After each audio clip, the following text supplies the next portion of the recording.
You must find the place inside yourself where nothing is impossible. What if everything you call reality was just a delayed reflection of something that already happened inside you? What if every face, every coincidence, every obstacle was just the obedient mirror of a story you wrote without even noticing? There's something within you that creates before the world ever sees it. Something quiet, unseen, yet infinitely powerful. And still, very few dare to look at that place, as if deep down they know that the moment they face it, everything they believe in would fall apart. Have you ever wondered why you desire so much and achieve so little? Why time seems to conspire against what your heart asks for? Maybe it's not time itself, but the way you look at things.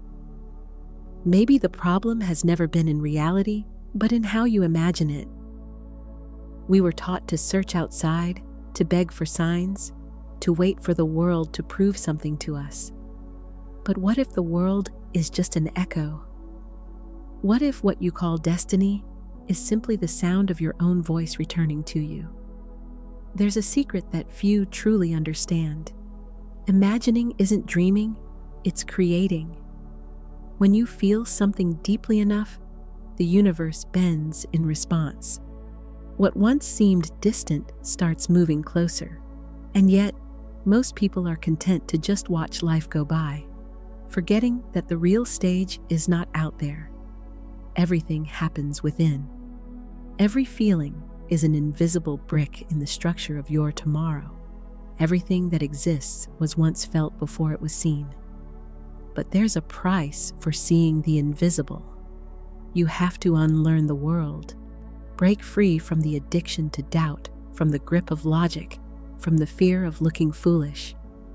Because once you truly believe, what's real becomes a shadow, and what's imagined turns into substance.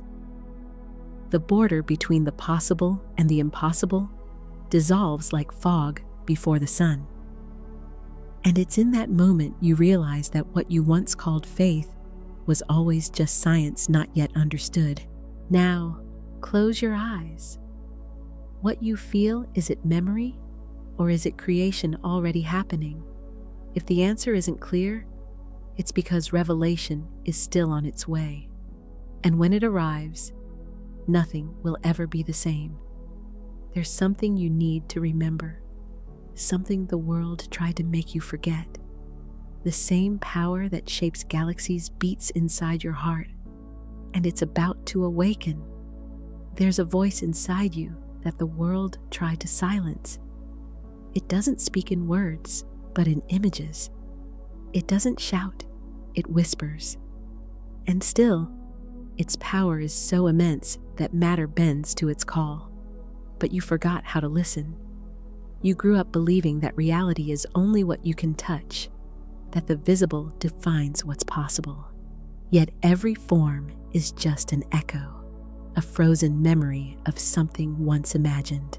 And while you chase answers, the universe waits, still and patient, for you to remember the language it has always spoken, the language of feeling.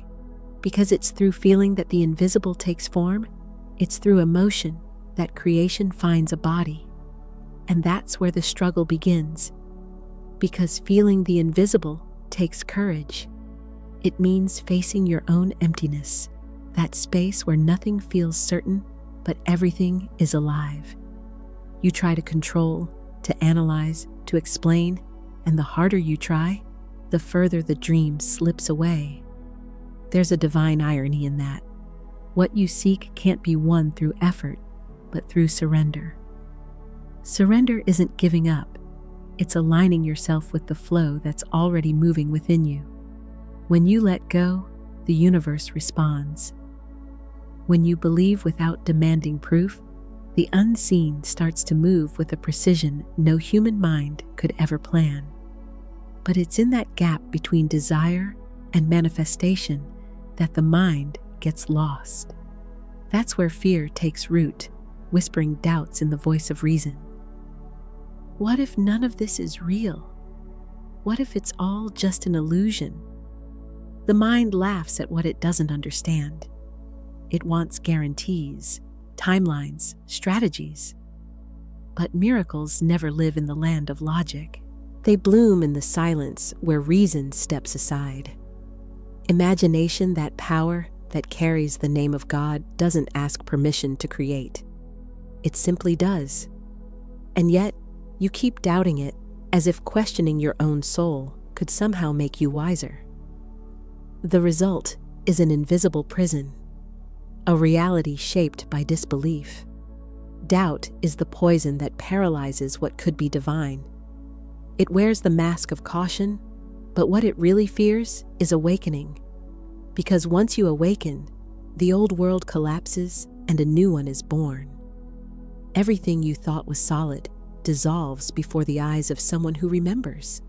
And that's the moment so few ever reach, when fear and faith blur into one, and you finally understand that there is nothing outside of you.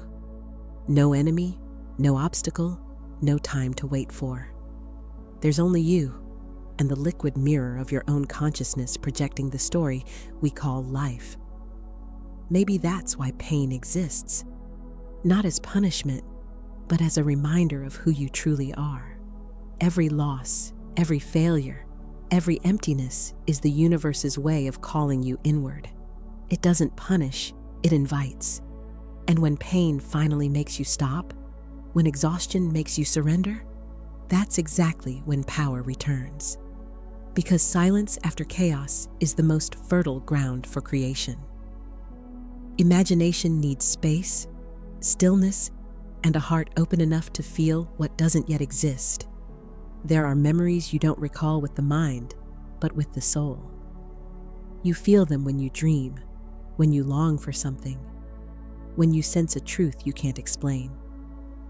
These are fragments of possible realities, windows reminding you of your own creative power. Every time you imagine something and feel it as real, an invisible line connects this moment to what's coming. It's a subtle alchemy, turning thought into form, emotion into destiny. And this power is so natural, it's almost unnoticeable. You create without even realizing it. That's why life seems so unpredictable. It's not unfair, it simply responds perfectly to what you feel in silence. But there's something even deeper. Once you start seeing imagination as the source of everything, time loses its rigidity. The future stops being something you wait for and becomes a memory you're already remembering. The line between not yet and already disappears. You understand that every desire already exists, not as a possibility, but as a subtle reality. And when you feel it as true, the universe translates it into form. The physical world is just the delayed reflection of the inner one. And suddenly, life stops being a race and becomes a dance between what already is and what is unfolding. Then comes responsibility. Because if everything is a reflection, there's no more room for blame or victimhood. Every thought becomes a brushstroke, every emotion a color. You paint your reality with what you think when no one's watching. And that can be terrifying because it means you've always been the author of everything. But it's also freeing because if you created it, you can recreate it. You can erase and start again. You can imagine anew. Life has never been a sentence. It's a living canvas, waiting for the conscious touch of someone who remembers their power. And this is where many give up, because stepping into the role of creator means no longer hiding behind chance. It means looking in the mirror and realizing that the force you once begged the heavens for has always been pulsing in your chest. It means accepting that God isn't distant, but intimate, disguised as your own imagination. When you feel, He moves. When you doubt, He waits. The distance between the miraculous and the ordinary is just the space between faith and fear. There's a moment when desire stops being a request and becomes certainty. It's when imagination stabilizes, when the dream stops being a projection and becomes presence. In that invisible space, the impossible feels natural. The one who reaches this state no longer looks for signs because their own heart has become the sign. And strangely, that's when the world starts to move. People appear, paths open, circumstances align. Not through effort, but through resonance. The universe always matches the frequency of conviction. But the final lesson is the quietest of all. You realize it was never about achieving, but remembering. Imagination isn't a tool to get things, it's a bridge back to who you truly are. Everything you ever looked for, love, peace, abundance, has always been the echo of what already existed inside you. The secret isn't to create something new, but to remove what stops you from seeing what has always been. And when that happens, everything changes, because the creator and the creation finally recognize themselves as one. Maybe now, as these words fade inside you, something soft has begun to awaken. There's no explosion, no flash, just a quiet realization that everything you've been searching for has always lived within. Life, which once seemed random and slow, begins to show its hidden pattern. Every moment is an answer, every encounter a mirror, and you, who once felt small before the world, finally see that the entire world exists within your gaze. What happens when you stop searching and start remembering? When you stop fighting what is and begin to feel what could be? In that space between the visible and the invisible, something reorganizes. The mind bows before the heart. Time bends before feeling. Reality stops being something to conquer and reveals itself as a moving reflection of who you are becoming. Everything you've imagined, everything you thought was impossible, already exists waiting to be recognized as part of you.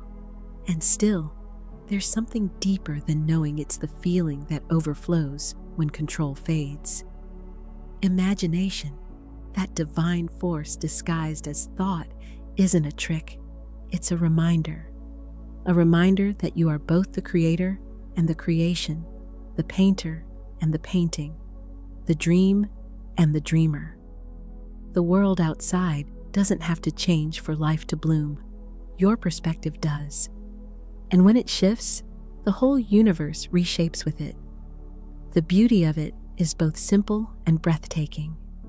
The power you've been seeking has always been responding to your most intimate vibration. Let this understanding stay with you in the quiet moments of your days.